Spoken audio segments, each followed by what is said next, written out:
In this video, you'll learn how you can easily update WhatsApp to the latest version in 2026 on your phone, both iPhone, Android, iPad, whatever you have.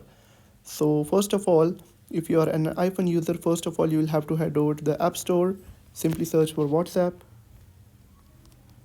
like this and open the WhatsApp, and if it says update, you can simply tap on update to update it. And if you are on an Android, you can simply head over to the Google Play Store and then simply search for WhatsApp and update it.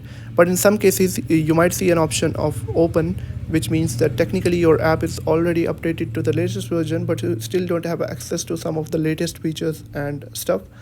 So in that case, what you can do is to like go back, and if you are on an iPhone, you can simply head over to the settings of your iPhone, and in case you are an Android user, you can simply head over to the settings of your phone, then go to app section, look for WhatsApp, and then clear cache. And after clearing the cache, you'll have to uninstall the app and then reinstall it from the Play Store.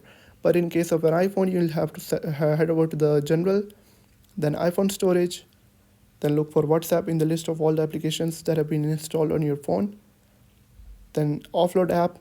Basically it will clear all the cache files, and that may be causing the issue, and you will be able to update it to the latest version. After some time, you'll get an option of reinstall app.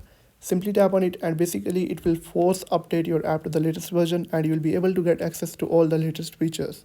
If this video helped you out, hit that subscribe button. It really supports the channel. Like the video and comment down below if you got stuck anywhere. I'll definitely help you out.